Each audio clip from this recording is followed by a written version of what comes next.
and welcome to Left, Right and Centre. 6 terrorists have been killed at the Pathankot air base in all so far, but authorities are still hesitant to declare the attack over as the area around the air base is still being sanitized. As we wait on a final word on an attack that's lasted longer than the 26/11 siege of 2008, coming not even 2 weeks after Prime Minister Modi's surprise stop in Lahore and the subsequent announcement of Foreign Secretary talks, the obvious questions are being asked of whether the attack will derail this latest initiative. But perhaps more pertinent than that today is why the attack was declared over well before it was on Sunday morning, and why intelligence inputs made available to the centre at least a day before the airbase was struck were ignored instead of having led to additional fortification of the country's most prominent airbase. Also on the show, Arvind Kejriwal's litmus test with office-goers back at work. How has the odd and even plan worked out today? And while it will certainly ease traffic congestion, making all our commutes easier, how far will it go to tackle pollution with deficient rain and rising temperatures? But first, of course, our attention on the Pathankot attack. My colleague Shriranjan Sen joins us now live from Pathankot for more. Shriranjan, many unanswered questions about how this attack unfolded in the manner it did. But on the situation on the ground right now, give us a sense of what's going on. Authorities still very hesitant to say it's over. We've also had some word that the Gurdaspur SP, whose car was hijacked by the terrorists, is now speaking.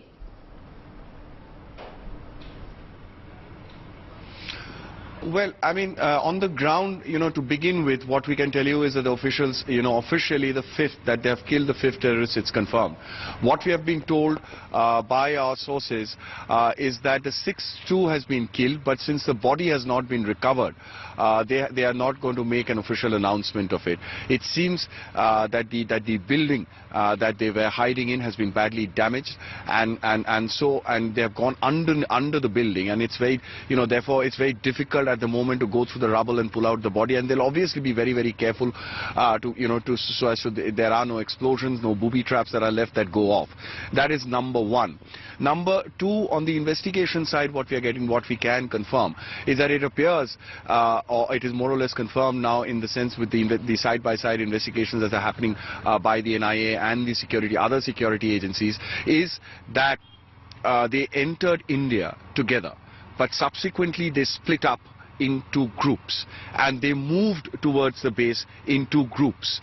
We know for one that the one group did hire an Innova, did kill, subsequently abducted the SP, and then went ahead, came towards the the vicinity of the airbase, but in his own car, then abandoned the car, and then later entered the base. What happened to the other group? How exactly they came in? Not yet clear. Also, we can confirm that it's security agencies are more or less now clear that this entire group, whatever be the number of it, whether it is 6 or whether it is more than 6, by the way, just an aside, those operating on the ground still not willing to put a number to the number of terrorists inside the base that is there. They are saying till it is completely cleared, we are not going to put a number. So to go back to the old story, what happened to the other group? How did they move in? That is also a very, very big question. The other very big question, of course, is despite the alert, despite this thing, how did they get in? So this is more or less, the ground situation that is there. And even as we speak, we can tell you that operations to comb, to search, to find out whether or not there are any more in the base. It's still holding on in the base is going on. During the day, we saw the Punjab police out in very high numbers and strong numbers going through entire Pathankot, trying to check house by house. And the reason is they do not want a situation where they clear the base and perhaps there is some kind of another attack from some different from a different area. Maya. Right, Shriranjan, thanks very much for joining us with those details. As we said, that the Gurdaspur SP, whose car was hijacked by these terrorists on the intervening night of the 31st of December and the 1st of January, has also spoken, saying that they mistook him perhaps for an ordinary Sikh. He was not in uniform, which is why they let him go. But as Shriranjan is also pointing out, several inconsistencies, several mishandled opportunities in this Pathankot situation. Well, the Finance Minister Arun Jaitley has spoken on it, and very clearly neither India nor Pakistan is getting into a blame game right now, trying to keep things calm as far as possible, given the detente between the two countries right now. जिस प्रकार से हमारी security forces ने पठानकोट में prompt action लिया, ये जो आतंकवादी आए थे, इनका मूल उद्देश्य था कि जो हमारी पठानकोट में एयरबेस है उसके स्ट्रैटेजिक एसेट्स जो हैं उनको नुकसान पहुंचाना। और ये वेल ट्रेन्ड टेररिस्ट थे, फिदाइन थे, सुसाइड स्क्वाड था, और जब इस प्रकार का फिदाइन हमला होता है तो काफी नुकसान पहुंचाने की उनकी क्षमता होती है। लेकिन और ये जो कॉम्प्लेक्स है बहुत बड़ा है, इसकी जो सर्कमफ्रेंस है एयरबेस की, ये अपने आप में 24 किलोमीटर लंबी है, और इसीलिए उसके क्लीनिंग ऑफ ऑपरेशंस में भी, कोमिंग ऑपरेशंस में भी बहुत समय लगता है। Well, to talk about this attack and what it signifies in terms of the India-Pakistan peace process, what does it mean for Indian intelligence gathering as well, we are being joined by Sambit Patra of the BJP, Abhishek Manu Singhvi from the Congress party. We also have former Secretary from the Ministry of External Affairs, K.C. Singh, joining us from his residence, as well as Lieutenant General Shankar Prasad, who's joining us for the military angle on this, and from across the border in Pakistan. We have General Talat Masood joining us live from there. I want to actually open this with you, Sambit, and ask you the many questions that are being asked where the answers don't seem satisfactory, starting with why this attack was declared over when it wasn't over, why intelligence was not taken into consideration when there was intelligence the Gurdaspur SP's vehicle had been hijacked, there were potentially terrorists in the area. What could have been done differently? What is the introspection going on in government today? Right at the very beginning, I mean, while I was listening to the report that you presented, saying that it was probably mishandled when it could have been handled well, I would differ from that. I would say that it was quite well handled. Not that the government has given me any kind of report on that issue, not that I am privy to the government report, but at the first glance itself, the news that is surfacing is that there was a specific impeccable intelligence report based on which preemptive measures were taken, and because of the preemptive measures, the biggest outcome was the aim of the terrorists to attack the assets of the country in the Pathankot air base was contained. They were contained to the non-operational area, and the technical area was protected, and that's what I believe is quite successful. I believe it's well handling of the situation. As far as the inconsistencies that you are talking about as to why there was a tweet by the Home Minister which declared that the operation was over, I believe nowhere in the tweet the Home Minister declared the operation as over. He only said successful, and he patted the back of the Jawans, saying that I salute the Jawans. I do not see it as a wrong step. It was contextual. Success, in fact, was a word which was contextual in the sense that the terrorists were contained to the non-operational area. Just imagine, had they been to the operational area or the technical area. Let me complete this last sentence. Yeah, go ahead, very quickly. I want to bring in the other panel. All I meant to say, nowhere the government had said that this issue has come to a closure. They only said that they thanked the Jawans for the success of the operation, and I don't see anything wrong in that. Okay, I want to bring in Lieutenant General Prasad as well in on this. Sambit Patra is saying that the use of the term successful didn't indicate that the operation was necessarily over. Sir, your views on that? Because when you have a government official, a minister or a senior military official saying something has been successful, how would you read it? See, if you dissect it the way Sambit Patra is dissecting it, maybe certain different meanings can be taken out. But you know it, and I know it, and the whole country knows it, that the way the information came, it appeared that the operation has been concluded, X number of terrorists slain, and no damage caused to the strategic assets of the air base. This is what the entire country understood. Now you want to dissect each word with full stops and commas, it may mean a different thing. But what I do want to say at this point in time, that yes, it is true that nowhere do you get such excellent and timely and so accurate pinpoint intelligence as you got this time. Right. And therefore, we should have actually avoided any such contact whatsoever.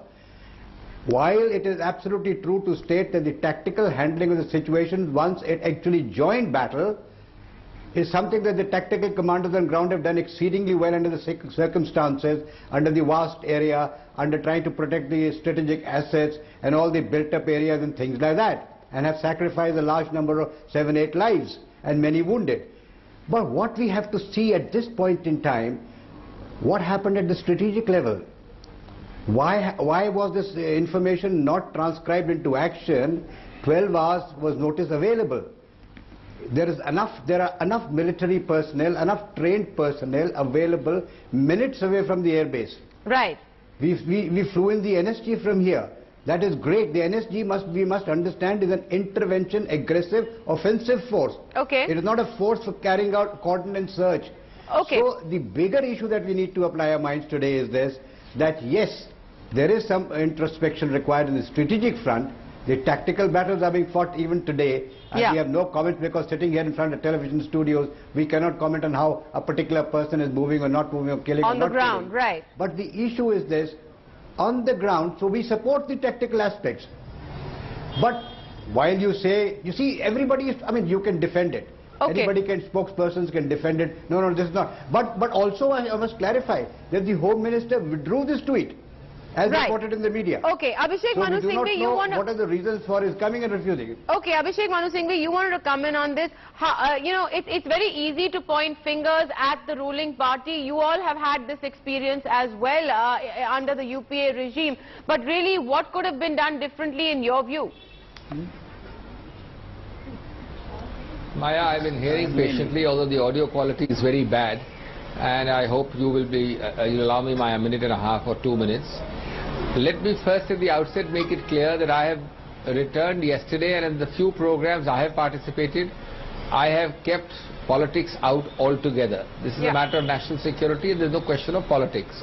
Number two, what I am now going to say is meant entirely in a constructive spirit, because unless we as a nation do a very micro analysis both of the intelligence level and the operational level, we will be failing our own country, because we will not be able to take remedial measures for the future.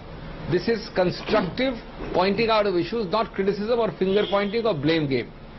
Thirdly, what the issues which struck me, and obviously we are all handicapped, every person in this program, nobody is privy to the nitty-gritty, so we are speaking on the basis of what is in the public domain through programs. Right. Is it not astonishing, Maya, that somewhere there is either intelligence failure or operational failure or both? Or if there was intelligence, as it appears to be, worse still, it was not acted upon in time. You have these terrorists, possibly 6 in number, we are not sure yet after 4 days or 3 days, roaming the streets of this area as if they are out for some kind of a coffee shop. They pick up a person as senior as a SP, they kill a person, they use his phone. You have the transcripts with mother talking to son. You have all these are questions which have to be analyzed in a very constructive way by experts. Why was the local army not used? Why was the local police not more used? Why was precious time taken in flying down the NSGs? Why did it take as many as 3 days to 4 days and perhaps still continuing? What was the basis of the earlier statement which gave the impression? Let me reiterate, if only we plug these holes, will we be able to realize? Just remember, you are attacking a civilian installation, no. You are attacking a military installation. Right. Okay. Now, I was horrified to hear, I don't know, I mean, I have no means of knowing, that these fellows have apparently gone and sat there, probably having food there for 1 night before or 2 nights before. Right, okay. Now, if this is true, this is amazing, it's astounding. Okay, all right, Abhishek So Manu, all these are questions we must flag for the future. Right, okay. And we must plug them as a nation together And there is absolutely no question of blame gaming, but it is important to do it. Right, no blame gaming. Sambat, I know you want to come in, but I want to get Talat Masood in also very quickly over here. Mr. Masood, you know, India and Pakistan have just about hit some kind of a rapprochement after Prime Minister Modi's stopover in Lahore. The Foreign Secretaries are due to meet. Now there's a cloud over that, even though India has not gone out directly and pointed the finger at Pakistan. The Pakistani Foreign Office is talking about working together with India on the scourge of terrorism and not derailing the process. How is this attack being viewed? Because the perception really always has been whenever the two sides come close to some kind of rapprochement, some kind of dialogue, there is some way to derail the process. But I would think that, you know, a sort of an assault like this could not have possibly been planned just in 3 days or 4 days' time and then executed in the manner that we all are witnessing today. So this shows that this was planned much before and was executed at this time, not knowing that Prime Minister Modi will make a surprise visit to Pakistan. So I would personally think that it is not necessarily related at all to the visit or was meant to derail the visit. That is quite possible if all what you are saying is that they have all come from Pakistan, and so even if that be to an extent true, the fact remains that it is not related to the visit. And then secondly, such a major incident could not have possibly been undertaken without the full collusion and complicity of people within India. Okay. Within local. All right, K.C. Singh, come in on that. That, you know, we talk about homegrown terror. Now Talat Masood is saying this could not have happened without local support. Nonetheless, were you anticipating something like this, given the fact that this meeting had taken place, for, you know, Foreign Secretary talks had been announced on the 15th of January, something was going to give? Well, that's what past history teaches us, that whenever the bilateral dialogue picks up momentum, the spoilers will kick in. Either directly the army kicks in, or indirectly those they sponsor get into the act. And this is not now. Even when Prime Minister Vajpayee was in Lahore, there was a massive killing in Kashmir at that stage. Right. You know, I will respectfully, respond to General Masood that it may not be linked to Prime Minister's visit, but the process really kicked off with his meeting with Nawaz Sharif in Paris. So that's a month old. And then the NSA's meeting.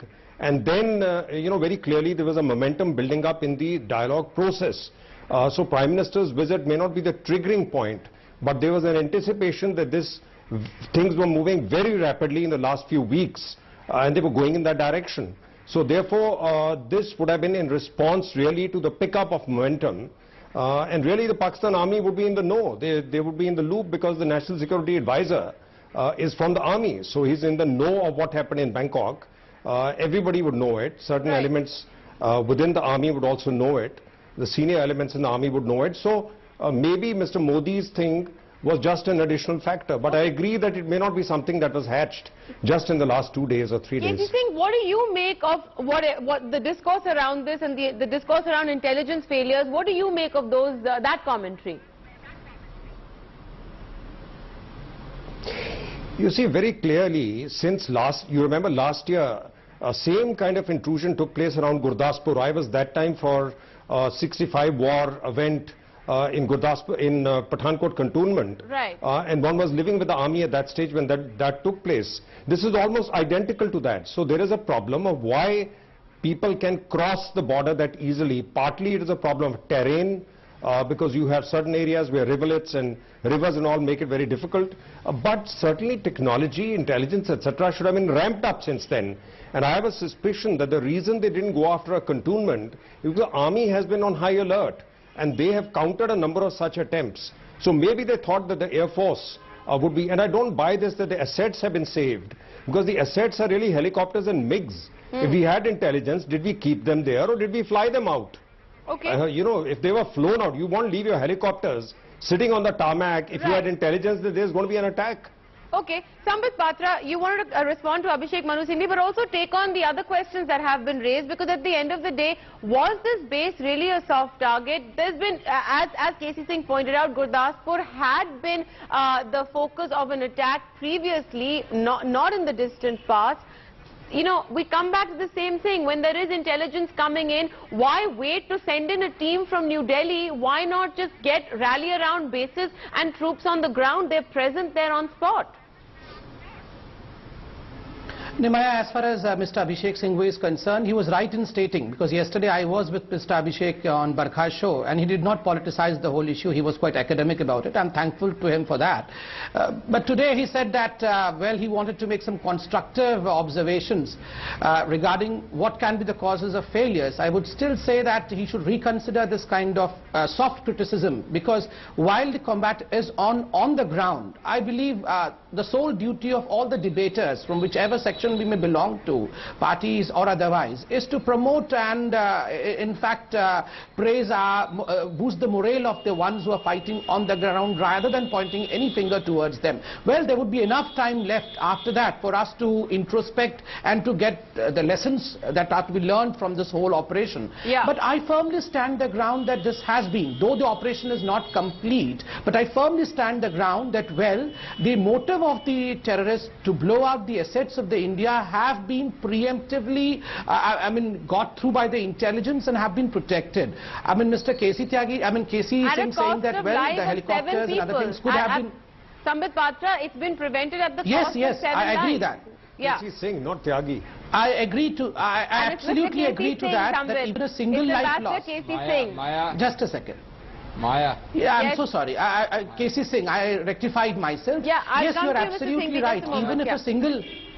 Yeah, even if a single life is lost, that is a life lost for which we are really pained. And yes, everyone has the right to question the government, because after all, it's a democratic country and no one should die under the government. Okay. But all right, I'm going to bring what was the target of the terrorists, what the government could save. I'm going to bring Mr. Talat Masood back in on the debate, because we're going to lose his signal in just a few minutes. Sir, you've been listening to the debate amongst the Indian panelists as well.